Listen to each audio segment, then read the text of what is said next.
dónde y cuándo se originó la civilización, los expertos han elaborado muchas teorías, pero a veces las evidencias contradicen por completo todas las hipótesis.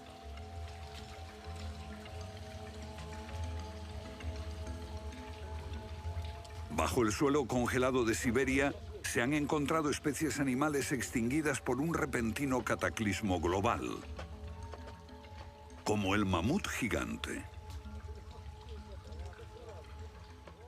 También se han descubierto mapas muy antiguos que muestran la Antártida siglos antes de que fuese descubierta. Este mapa tiene centenares de años y describe la auténtica configuración de la Tierra de la reina Maud, que está oculta bajo 1 kilómetro de hielos, y su configuración real no se conoció hasta 1949. Hace 100 años, un arqueólogo concluyó que la antigua ciudad de Tiahuanaco, en Bolivia, fue un observatorio estelar alineado con el Sol y las estrellas. Calculó que tendría 17.000 años. Su afirmación fue puesta en ridículo hasta hace poco tiempo. La única corrección que yo haría se debe a que ahora contamos con mejores mediciones, y sospecho que su antigüedad sería de unos 12.000 años. Tiahuanaco es la ciudad más antigua que conocemos en toda la Tierra.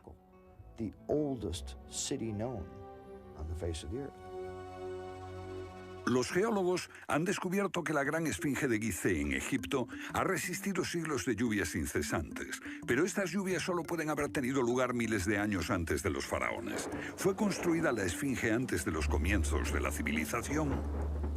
Lo que se pone en cuestión es la historia completa de la civilización.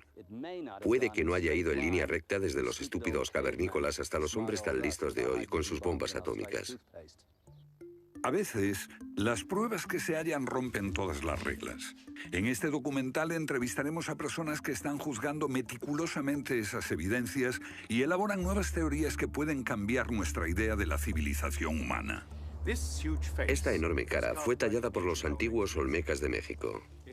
Se cree que tiene al menos 2000 años y es inequívocamente africana. Sin embargo, se supone que los negros no llegaron a América hasta después de Colón. En su libro De la Atlántida a la Esfinge, el escritor Colin Wilson recoge indicios de lo que él y otros creen que son los rastros de una avanzada cultura anterior al comienzo de la historia.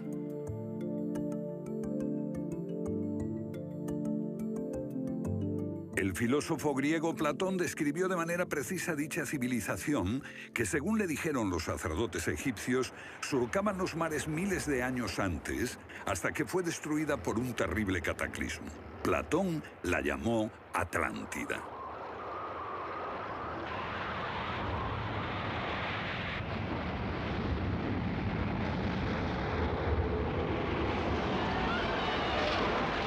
La Atlántida. Un terrible cataclismo. Sabemos de una catástrofe así por otro mito, el diluvio bíblico, Noé y su arca, un mito igualmente despreciado por los científicos.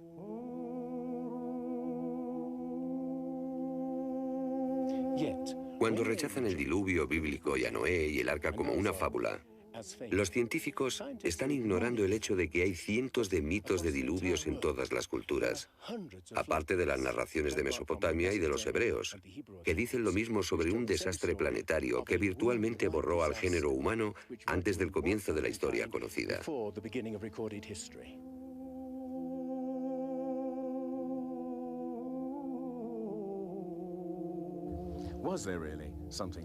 ¿Hubo realmente algo parecido a un diluvio? Y si así fue, ¿existió una civilización anterior a todas las otras? Digo una civilización, y no la Atlántida. Porque en cuanto se menciona la Atlántida, el científico exclama, «Oh, no», y deja de escucharnos. ¿Pero es neutral la ciencia? ¿Lo es realmente cuando afirma «limítese a los hechos como punto de partida»? La ciencia ha tendido a centrarse más en teorías que en hechos. Una teoría surge para explicar unos hechos, pero otros se dejan de lado. Nuevas evidencias pueden cuestionar la teoría, pero con frecuencia también son ignoradas. Llamamos a estos hechos anomalías. Son evidencias que no encajan en la teoría. En su polémico libro Arqueología prohibida, los científicos Thompson y Cremo muestran lo que ocurre cuando una evidencia contradice las teorías científicas. En los últimos 150 años, los arqueólogos y antropólogos han enterrado tantas evidencias como las que han desenterrado, literalmente. Básicamente estamos ante lo que llamamos un filtro del conocimiento. Este es un rasgo fundamental de la ciencia y de la naturaleza humana. La gente tiende a filtrar cosas que no convienen. Cuando los científicos ven que algo no se ajusta al paradigma aceptado, tienden a eliminarlo. No se enseña, no se discute, y la gente ni siquiera se entera de ello.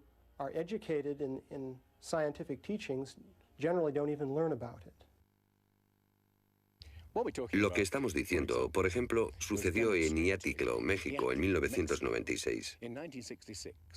Cuando la arqueóloga Janestine McIntyre amenazó con echar abajo la teoría convencional de que el ser humano es relativamente nuevo en la Tierra, que llegó a Siberia hace unos 30.000 años y en América hace unos 20.000 años.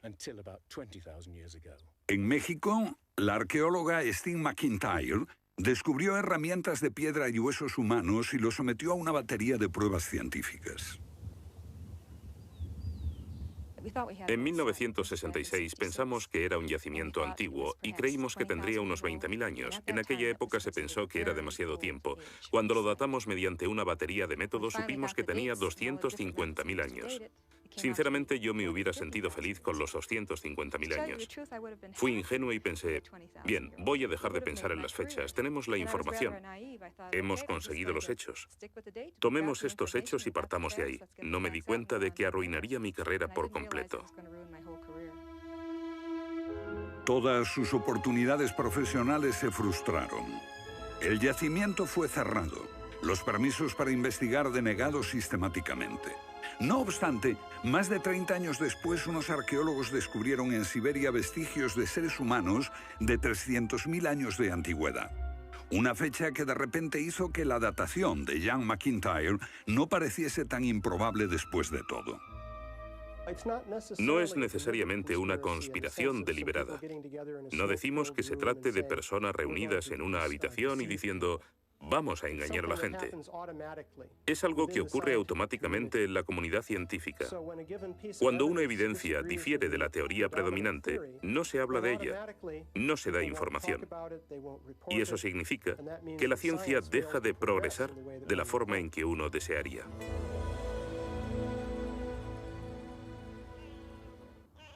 ¿La ciencia está pasando por alto evidencias de un pasado que hemos olvidado? ¿Pueden ser ciertos los mitos que nos hablan de la existencia en este planeta de civilizaciones que desaparecieron miles de años antes de que comenzase la historia registrada? Una nueva clase de investigadores está estudiando las anomalías que la ciencia tiende a descartar. Se plantean preguntas que pueden cambiar nuestro concepto sobre la historia humana. La fortaleza inca de Sacsayhuamán, de edad indeterminable y construida por gente que carecía de metales duros o de cemento, que no conocían la polea, ni la rueda, ni la grúa. Solo miren esta piedra. He contado 11 ángulos. Debe pesar más que 200 coches juntos y revela la increíble habilidad de la gente que la hizo. Y también algo más. Una capacidad asombrosa para manipular objetos de este tamaño. ¿Cómo diablos las levantaban? Bolivia. Las misteriosas ruinas de Tiahuanaco. La misma habilidad manual, una capacidad de construcción que resulta inexplicable. Las piedras están perfectamente ensambladas. Intentemos insertar una aguja en cualquier punto de las junturas.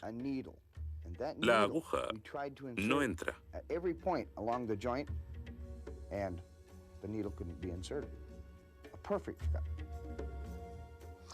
Cuando los conquistadores españoles le preguntaron a los incas si ellos habían construido Tiahuanaco, respondieron, no, no la construimos.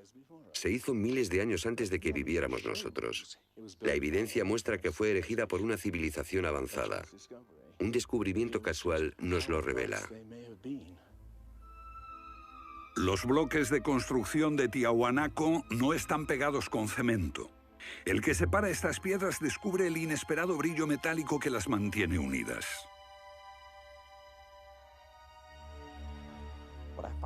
Lo que encuentro asombroso es que para trasladarlas a cada uno de los lugares donde empleaban este material, ellos tenían que contar con una especie de planta de fundición móvil para licuar el metal.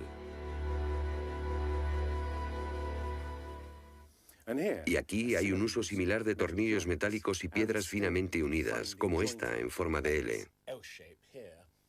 Pero estamos en otro continente. África, Egipto, la tierra de las pirámides. Las 3 pirámides de Gizeh, una maravilla del mundo antiguo.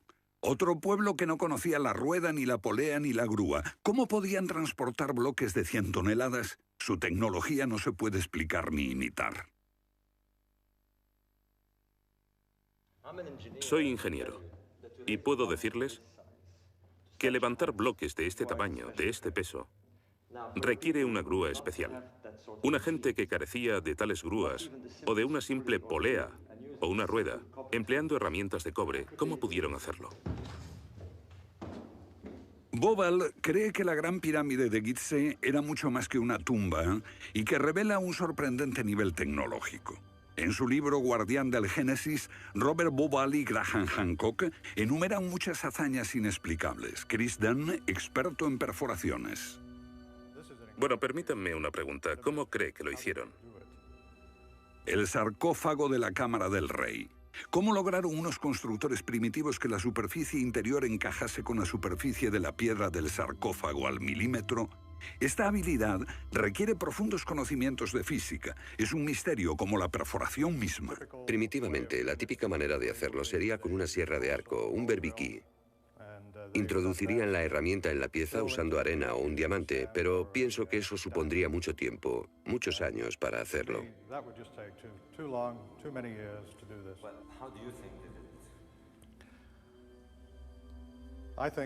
Creo que debieron haber usado herramientas más potentes. Hoy, para perforar esto, tendríamos que hacerlo a una velocidad de 6-10 milímetros por revolución de taladro en el granito. Ellos lo hicieron más rápido de lo que lo haríamos nosotros. Más rápido, investigadores como Chris Dunn se preguntan acerca del propósito de emplear este raro instrumento en un friso oculto. ¿Taladros superpotentes? Esto parece una conclusión precipitada. Los indicios de un taladro de alta velocidad se erigen en otro misterio sin resolver. Ahora miren esto. La increíble precisión de la mano de obra. La total suavidad de las paredes en esta supuesta tumba para bueyes sagrados. Y que implica un alto nivel de destreza. Por supuesto, eso podría explicarse en términos de cientos de obreros puliéndolas durante 10 años seguidos. Pero, ¿si hablamos del misterio de los vasos egipcios?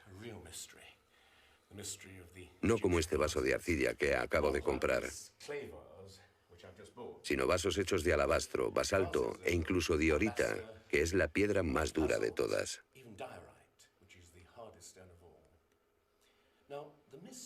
Es bastante fácil ver cómo se podría ahuecar taladrando directamente hacia adentro. Pero, ¿qué pasa con los ángulos? La tecnología moderna es incapaz de hacerlo. Sin embargo, los antiguos egipcios moldeaban miles de piezas. Algunas de ellas 2000 años antes de la civilización que se supone surgió aquí. ¿Cómo? Otro misterio sin explicar. Inexplicable. ¿Cómo pudieron los constructores alinear sus gigantescas pirámides con los puntos cardinales tan impecablemente? En perfecta dirección este-oeste y norte-sur, con una exactitud no igualada por los modernos constructores. La Gran Pirámide parece ser un modelo matemático del hemisferio norte e incorpora el trascendental valor de pi, las veces que cabe el diámetro de un círculo en su circunferencia.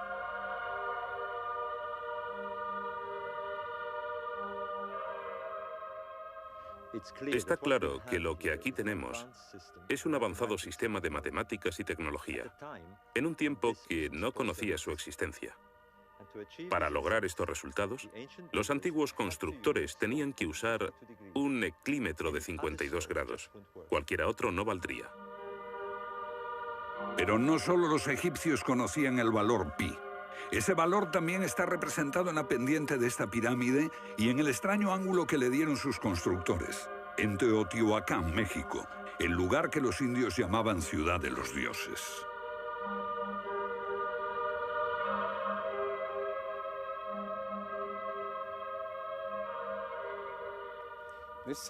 En su época, esta ciudad fue más grande que la Roma imperial. Lo que pueden ver es una serie de estanques que llenaban de agua, cuya superficie lisa reflejaba los cielos y cuyas ondas podrían servir como anuncio de terremotos.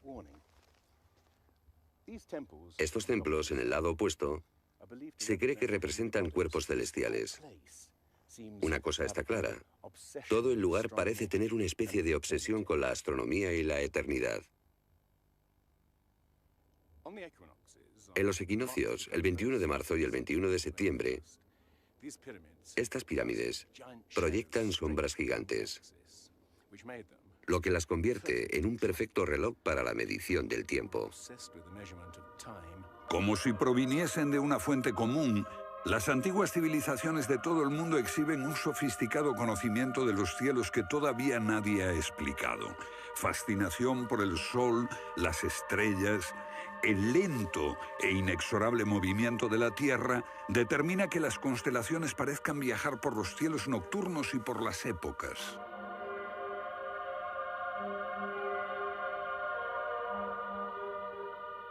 Según los estudiosos, los antiguos egipcios no tenían un gran conocimiento de la astronomía.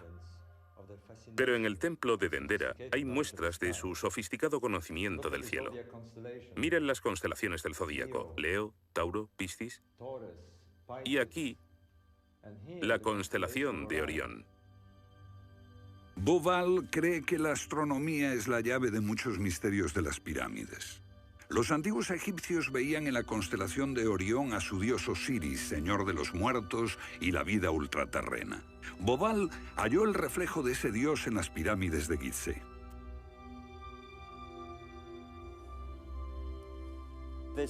Esto es realmente un misterio. Pequeños canales de ventilación orientados hacia arriba. Para los egiptólogos no eran más que canales de ventilación, pero los astrónomos piensan distinto. Para el antiguo Egipto esto fue Rostau, la entrada al reino subterráneo, el reino del dios Osiris u Orión. Para los antiguos egipcios, Orión era Osiris, el gran dios de la resurrección. Esto es una reconstrucción del cielo en el año 2500 a.C., y fue sorprendente descubrirlo. Los canales apuntan a Orión y a la estrella Sirio, que era Isis, la esposa de Osiris. En textos antiguos, Bauval descubrió que deben de haberles servido una ceremonia secreta para la resurrección de los faraones muertos, que renacían como estrellas en la constelación de Orión. Uno de esos textos dice: «Oh rey, permite que atraviese el serpenteante canal, la Vía Láctea, hasta el punto donde está Orión». Bauval cree que Osiris tenía tal importancia que los constructores emplazaron las 3 pirámides de Gizeh para que fueran un reflejo terrestre de las 3 estrellas del cinturón de Orión. Esa correlación fue solo el comienzo. Bauval descubrió que los antiguos habían dado nombre de estrellas a otras 2 pirámides próximas. Esto le hizo entrever un plan más amplio y quedó perplejo. La constelación de Orión, el dios Osiris, estaba en el cielo y en la tierra.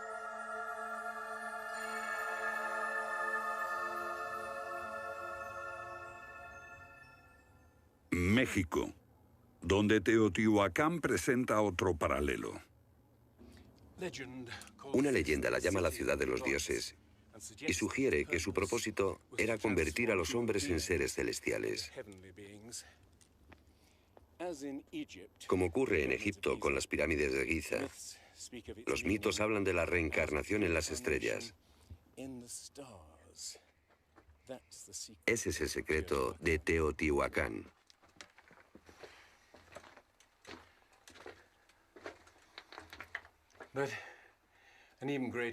Pero esta pirámide presenta otro enigma mayor. Cuando se excavó por primera vez en 1906, se halló una enorme capa de mica. Ahora sabemos que la mica se usa como aislamiento eléctrico. No tenemos idea de para qué la utilizaban ellos. Lo que resulta aún más extraño es que la mica procede de Brasil. Imaginemos el problema de trasladar toda esta mica a más de 2.000 kilómetros de distancia. ¿Cómo? ¿Con qué finalidad? No tenemos ni idea. Tiahuanaco, Bolivia. Otra cultura perdida revela la misma fascinación por el sol y las estrellas. Hace 100 años, el arqueólogo boliviano Poznański observó que en el primer día de primavera el sol salía exactamente por el centro del templo. Fue el inicio de un gran descubrimiento. Poznański descubrió que este templo era un observatorio, un gran reloj para medir la progresión del sol. Y podemos utilizar ese alineamiento astronómico para datar el lugar. Durante el año el sol sale cada día por un punto diferente del horizonte. El primer día de primavera un observador vería salir el sol exactamente en el centro. Estudiando el esquema de Poznański, dedujimos que en los primeros días de invierno o de verano el sol saldría por encima de las piedras angulares. Pero no fue así. Los arqueólogos actuales dicen que los constructores cometieron un error de cálculo. Después de observar la perfección con la que se construyó este sitio, con piedras de 100 toneladas, sugerir que los marcadores del solsticio están mal alineados me parece increíble. Neil Stide hizo una completa verificación de los cálculos de Poznański. Midiendo el ángulo de las piedras angulares y comparándolo con las posiciones actuales de salida del Sol, Poznański calculó que Tiahuanaco fue construida hace 17.000 años. En ese tiempo, la inclinación del eje de la Tierra era ligeramente distinta de lo que es hoy en día y el Sol habría salido directamente encima de las piedras angulares.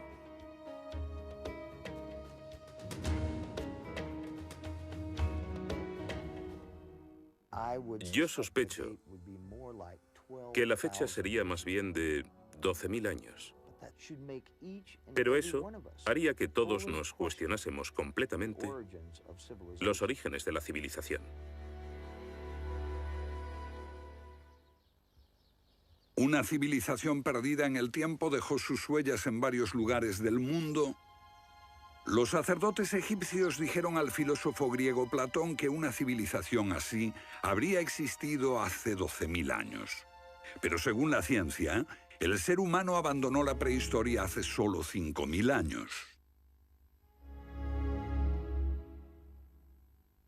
En Egipto, el investigador John West descubrió que la esfinge de Gizeh no resultó alterada por el clima de la misma forma que las construcciones del entorno, erosionadas por la arena y los vientos del desierto. En vez de un desgaste horizontal, la esfinge tiene marcas de erosión redondeadas y onduladas. No se necesita ser geólogo para mirar y ver lo que se debe al tipo de clima. Solo el agua cayendo copiosamente sobre las paredes del recinto pudo producir esos contornos redondeados.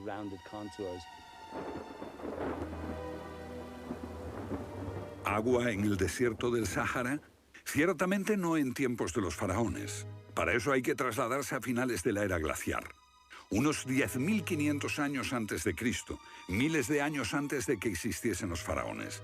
¿Pero por qué entonces la esfinge tiene cabeza de faraón?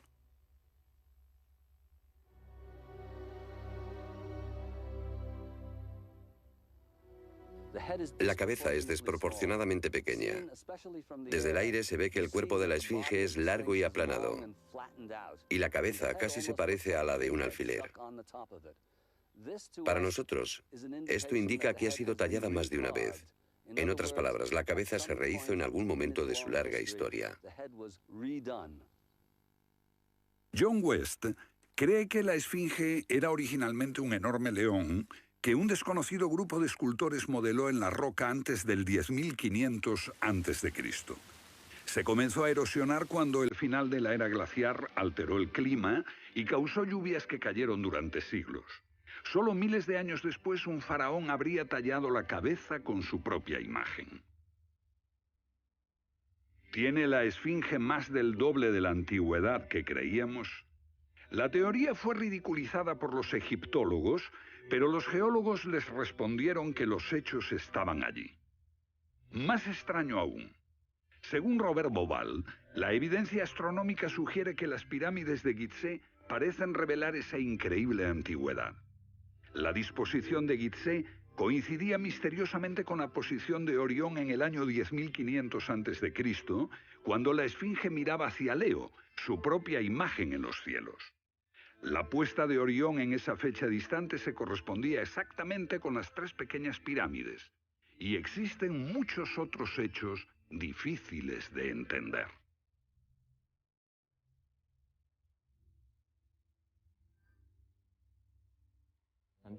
Esto coincide exactamente con las ideas que se desarrollaron tras los análisis geológicos de la Esfinge.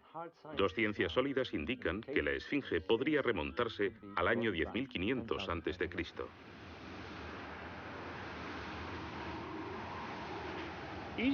Egipto sufrió unos cambios muy dramáticos a finales del período glaciar, especialmente en torno al 10.500 a.C., cuando unas impresionantes inundaciones cubrieron el terreno de aluvión y acabaron con el Valle del Nilo y con el delta en general.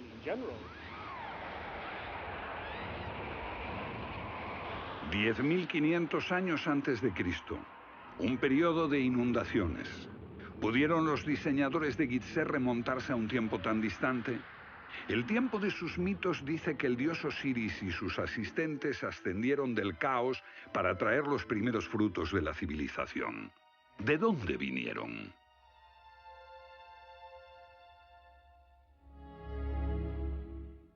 Un dios muy parecido fue el señor de la antigua Tiahuanaco en Bolivia. Aquí, en esta misteriosa ciudad de Tiahuanaco, era el dios que ellos adoraban. Alto, con barba, descrito como blanco, Viracocha llegó en tiempos de caos y destrucción, atravesando los mares para llevar a la raza humana una especie de renovación. El dios blanco Viracocha. En México conocido como Quetzalcóatl, que llegó con otros para traer los primeros frutos del conocimiento. Su símbolo está por todo Teotihuacán. La serpiente emplumada, símbolo del enigmático dios Quetzalcóatl que llegó desde el este después de tremendos cataclismos para traer la civilización a esta parte del mundo. ¿Pudieron dioses como Osiris, Viracocha y Quetzalcóatl haber sido personas reales que llegaron de muy lejos? ¿Eran supervivientes de un cataclismo que destruyó sus hogares y su civilización? Ahora la pregunta que nos hacemos es esta. ¿Existió una remota civilización, hasta ahora sin identificar, que llegó a Egipto, México y Sudamérica?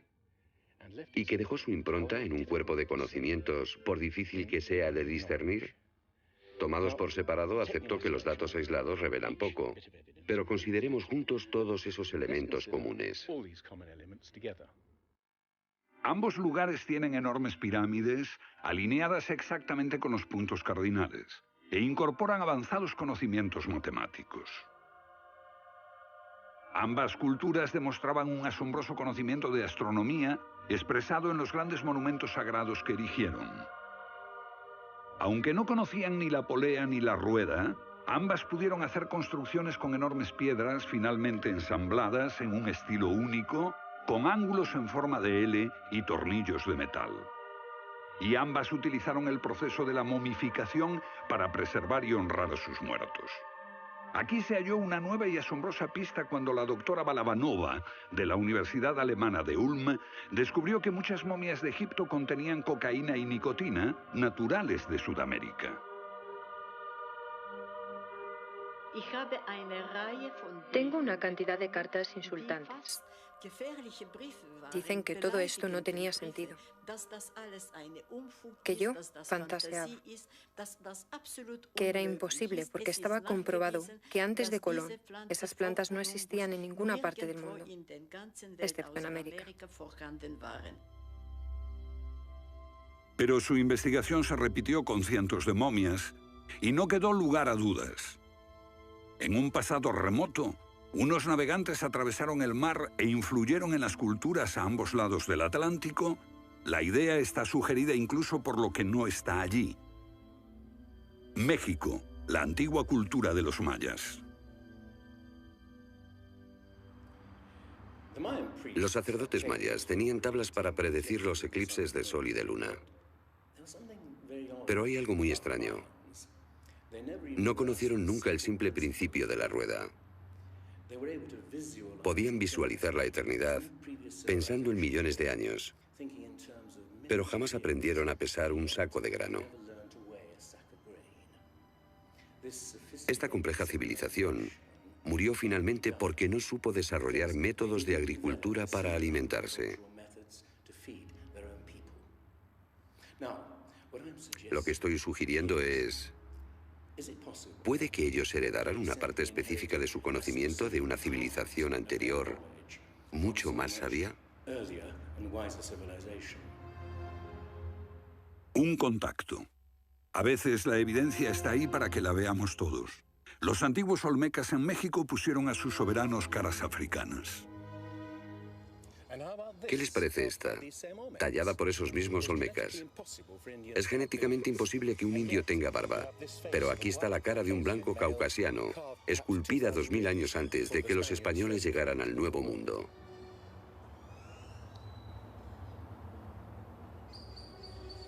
Caras de africanos y de caucasianos esculpidas muchos siglos antes de Colón.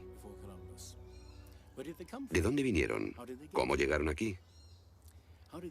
¿Cómo influyeron en la más antigua cultura de América Central, en la cultura madre de México? Lo que todos los arqueólogos saben es que de pronto se materializaron alrededor del 1500 a.C. Esta gente, cuya expresión característica era la de esculpir enormes caras de piedra, cabezas de caucasianos y africanos que parecen haber salido, no se sabe de dónde.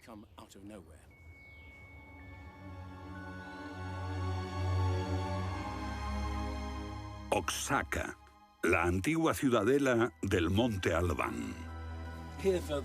Aquí, en el sur de México, está el último testimonio de esos misteriosos hombres. Porque estas figuras esculpidas en piedra parecen corresponder a muertos en combate, desnudas, desamparadas, la mayoría castradas. Este puede reflejar el momento en que estos hombres desaparecieron de la historia.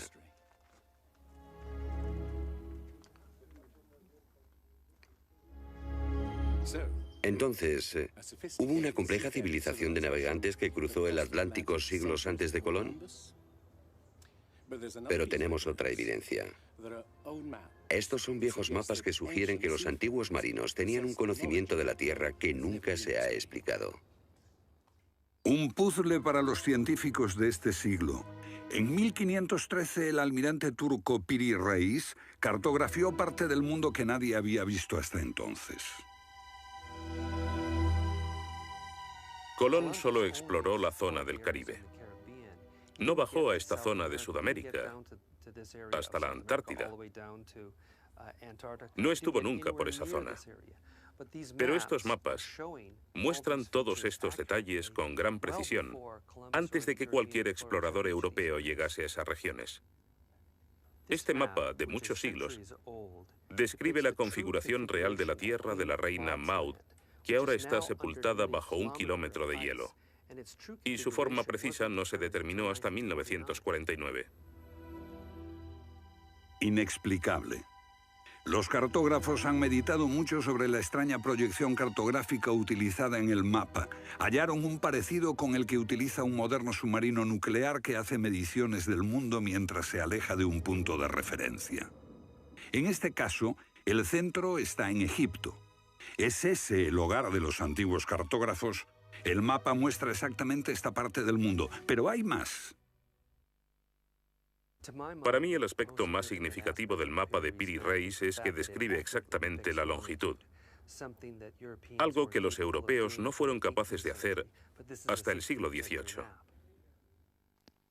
La longitud. Esa historia comenzó en estas playas en 1707, cuando la flota inglesa navegaba por el Mediterráneo hacia Inglaterra. En aquellos días era bastante fácil determinar a qué distancia estaba el norte o el sur, midiendo el ángulo que el Sol y las estrellas formaban con la superficie de la Tierra. Pero no había técnicas para determinar lo lejos que estaba el este o el oeste. ¿Longitud? El almirante Sir Cloudesley Shuffle se enfureció cuando un marinero del oeste del país le dijo que estaba alejándose unas 20 millas del este y era probable que la flota naufragase en la costa. Cuando sus oficiales le dijeron que el rumbo era correcto, mandó ahorcar al marinero por insubordinación. En sus últimos momentos debió haber deseado no haberlo hecho. Los barcos se habían hundido antes por millares. Pero entonces la pérdida de una flota entera promovió la búsqueda de un reloj preciso para calcular la longitud. Tuvieron que pasar 2 generaciones antes de que finalmente se consiguiese. No obstante, el mapa de Piri Reis ya mostraba un conocimiento de la longitud al menos 250 años antes. En el mapa de Piri Reis se menciona el hecho de que se trate de una recopilación de muchas otras cartografías. Son copias de copias de copias. La mayoría de quienes los han estudiado creen que esos mapas proceden de los tiempos de Alejandro Magno, pero son incluso mucho más antiguos. Mapas del mundo confeccionados antes de que supiésemos navegar por los océanos.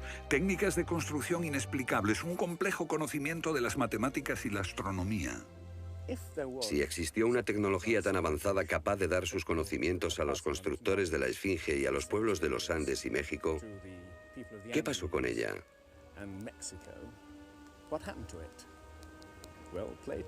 Platón dice que existió esa civilización avanzada tecnológicamente y capaz de surcar los océanos del mundo, la Atlántida, situada en una enorme isla-continente. Rechazando una civilización perdida, la ciencia niega también la idea de una catástrofe global que la destruyó. Pero Platón y la Biblia no son las únicas evidencias.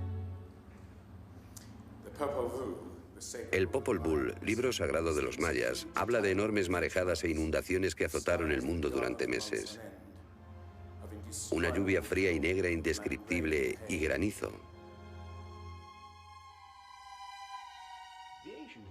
Los antiguos hablaban de tiempos de caos, de inundaciones y oscuridad de los cuales emergieron los dioses para dar forma a la tierra de Egipto.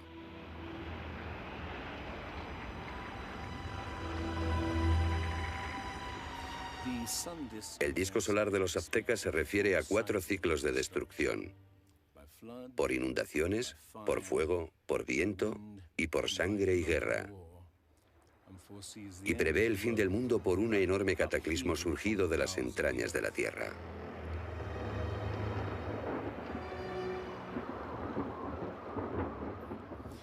Otros mitos de la América antigua hablan de inundaciones apocalípticas y torrentes de fuego, de erupciones volcánicas y terremotos. Un pasado que no podemos recordar ni olvidar.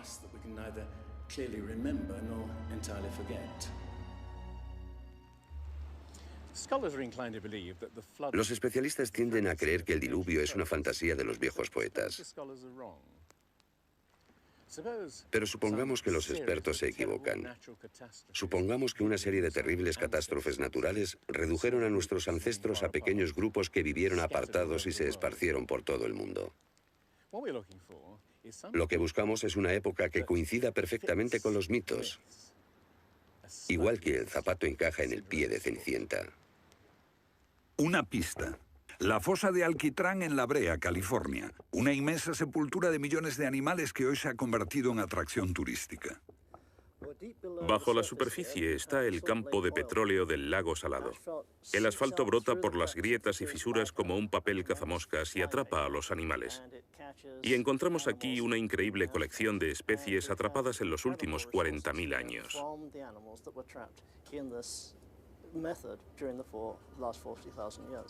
Esta fosa de Alquitrán puede leerse como un libro de tiempos remotos, cuando abundaban los animales y nosotros no los considerábamos como originarios de América. Mamuts, elefantes, rinocerontes, perezosos gigantes, tigres sable, incluso caballos y camellos.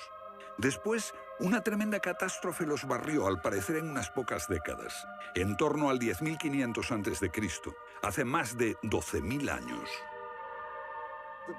Todos los grandes animales, cualquier animal más grande que un coyote, se extinguieron en pocas décadas.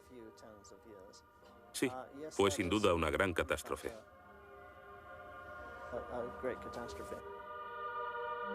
Un registro de la catástrofe.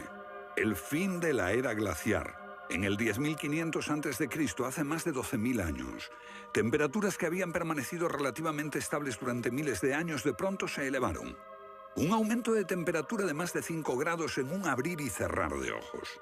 Solo entre 3 a 10 años. Se trata del asombroso descubrimiento de unos científicos que perforaron la capa de hielo en Groenlandia para investigar los cambios en la atmósfera. El hielo de Groenlandia ha sido llamado por algunas personas la piedra roseta del clima, porque ver que el clima puede cambiar tan rápidamente es un enorme descubrimiento. Y este cambio ocurrió en un periodo de entre 3 años y una década. Hemos observado cambios espectaculares en la química de la Tierra. Y descubrimos que en un periodo en el que las placas de hielo estaban empezando a derretirse, es cuando tenemos más señales de sedimentos volcánicos y de mayor magnitud, mayores concentraciones que en cualquier otro periodo en los últimos 110.000 años.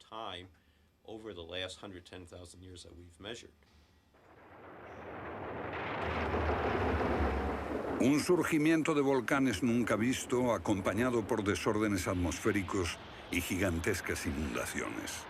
Porque mientras las placas de hielo de más de 1 kilómetro de espesor se derretían en pocos años, el nivel de los mares aumentaba dramáticamente. De repente, los mares ocuparon lo que había sido suelo seco. Se podía caminar desde Gran Bretaña a Escandinavia antes de que una revolución climática diese forma al Mar del Norte. Fue un periodo en que las grandes inundaciones cubrieron las llanuras de América del Norte y por eso es que se encuentran esqueletos de ballenas en Michigan. Un tiempo de cataclismos a finales de la era glaciar, que puede coincidir con los mitos. Solo en el Nuevo Mundo se extinguieron alrededor de 70 especies de grandes animales. Mamuts, perezosos gigantes, camellos, caballos. Permítanme ponerlo en perspectiva. En los anteriores 200.000 años se había extinguido menos de un tercio de esa cantidad. Y este modelo extraordinario de extinción se repitió en Europa y Asia. En las capas subterráneas de hielo de Siberia y Alaska se descubrió una masa enmarañada de huesos de millones de animales que perecieron en un cataclismo. El mamut gigante no murió a manos de los cazadores. Desapareció por una catástrofe natural. A finales del siglo XIX, unos cazadores encontraron por casualidad el cuerpo de un enorme animal congelado. Después de ser desenterrado y transportado, se encontró que en el estómago tenía plantas pertenecientes a un clima templado y aún sin digerir. El animal se había congelado de una forma muy rápida, como no es capaz de hacerlo ningún congelador moderno. Lo cierto es que hace unos 12.000 o 13.000 años un frío inmenso azotó Siberia. El enigma de los mamuts congelados en un instante ha dado pie a extrañas anécdotas. Algunas ciertas y otras no. Lo que es auténtico es un informe del barón Wrangel, un naturalista del siglo XIX que descubrió la isla Byrd al norte de Siberia, donde la arena quedó literalmente mezclada con bancos de huesos y colmillos de mamut y otros animales que habían desaparecido en alguna catástrofe. Esas extinciones masivas, esa imponente actividad volcánica, ese veloz derretimiento del hielo, parecen sugerir que hubo un cambio climático brusco hace 12.000 años. Hay algún factor desconocido que no logramos descubrir.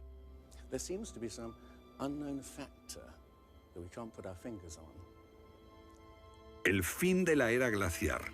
¿Qué provocó esa revolución? He aquí la gran cuestión. ¿Qué causó el cataclismo? Una de las mejores ideas la ha planteado Charles Hapgood, Él sugiere un desplazamiento repentino de la corteza terrestre. Toda la corteza de la Tierra es solo un tercio de un 1% de la masa terrestre. Como la piel de una naranja, si se suelta, se mueve.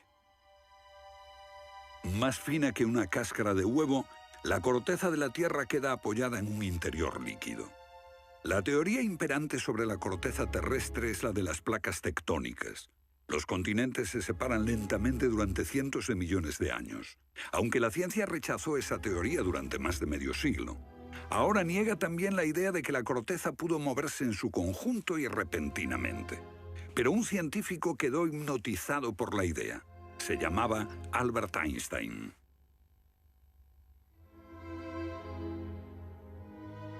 Esto es un resumen de lo que dijo. Cuando me encontré con el trabajo de Hapgood, quedé conmocionado. Se trataba de una idea simple, pero que podría explicar una serie enorme de problemas. Hapgood tenía esa teoría. La cuestión era cuál fue el mecanismo que puso en movimiento el gigantesco conjunto. Y fue Einstein quien planteó una sugerencia. La enorme cantidad de hielo que rodea a los polos puede tener 3 kilómetros de espesor. Esos incontables miles de millones de toneladas de hielo, si se formaran de un modo desproporcionado, harían que toda la Tierra se sacudiese como una rueda, con un enorme peso colocado en su borde. Esta vibración bastaría para hacer que la corteza de la Tierra se moviese súbitamente. Hace 55.000 años el Polo Norte estaba cerca de Europa, pero de pronto se desplazó hacia la bahía de Hudson, en Canadá. Y en torno al año 12.500 a.C. se volvió a mover casi 2.000 millas hasta donde está actualmente. ¿O es mejor decir que las tierras y los mares atravesaron el polo, impulsados por un repentino desplazamiento de la corteza terrestre? De ser así, esta es una de las cosas que habrían ocurrido al final de la era glaciar. El desplazamiento impulsó a América fuera de la zona polar. El mar en el norte se congeló con una fina capa de solo unos metros de espesor. La inmensa vieja capa de hielo de Norteamérica, con más de 1,5 kilómetros de grosor, se derritió rápidamente en pocos años. Ahora, lo que es muy interesante de la teoría de Hapgood y Einstein es que también explica bastante bien algunos otros mitos, independientemente del diluvio. Hay mitos sobre tremendos terremotos, catástrofes volcánicas, lluvias negras cayendo del cielo, congelación repentina, congelación del suelo. Y podemos ver que un ejemplo de esto es precisamente lo que pudo pasar si la corteza terrestre se desplazó.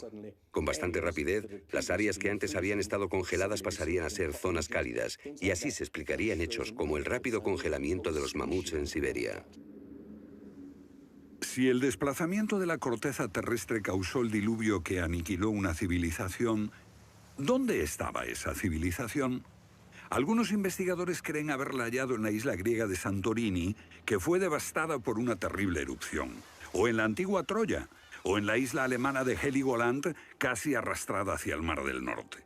Pero no se ha encontrado nada. Y es precisamente este problema lo que ha hecho descartar la Atlántida de Platón como una propuesta seria. Veamos. Los oceanógrafos han cartografiado los suelos oceánicos y sencillamente no hay ningún continente perdido. ¿O sí? Platón describe la Atlántida como una vasta isla-continente con montañas situada en medio del océano. Y el océano, por supuesto, es el océano que rodea toda la Tierra. Fue más tarde que comenzamos a dividir el océano en diferentes partes, llamándolo Atlántico, Pacífico, etc. En realidad el mundo tiene un solo océano. Y los mitos de todo el mundo son muy explícitos acerca de lo que pasa. El Zen Avesta de la literatura védica describe que esa isla no solo se destruyó tras un diluvio, sino que está cubierta por nieve y hielo. De modo que estamos buscando una isla cubierta de nieve en medio del océano, y una gran candidata para este papel es la Antártida.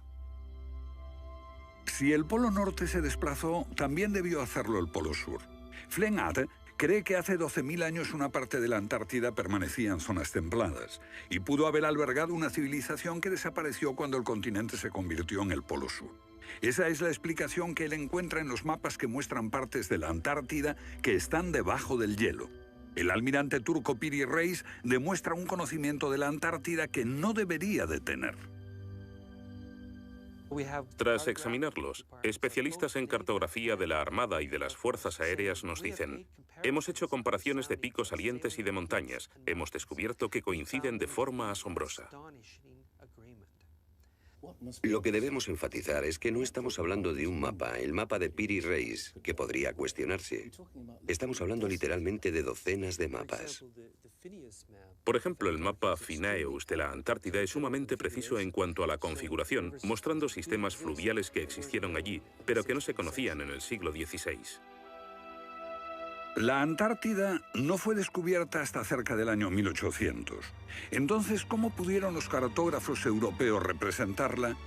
Solo, cree Flenaz, si ellos la copiaron de copias de otras copias de mapas que se remontan milenios atrás. Hace solo unos 25 años supimos que bajo la capa de la Antártida existían unas islas, un continente, bajo un océano helado.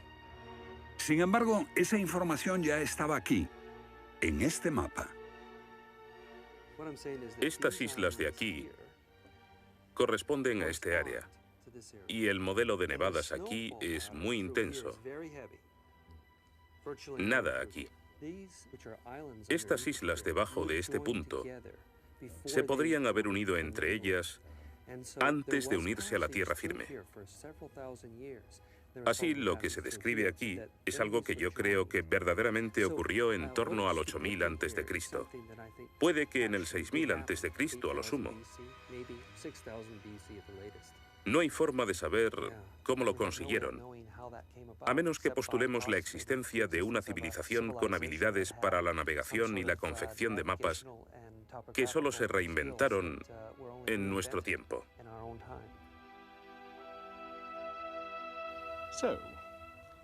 ¿Fueron los comienzos de la civilización humana más remotos de lo que suponíamos? Puede que uno sienta que muchos elementos de esta hipótesis suponen conjeturas extravagantes que, vistas por separado, pueden ser todas discutibles.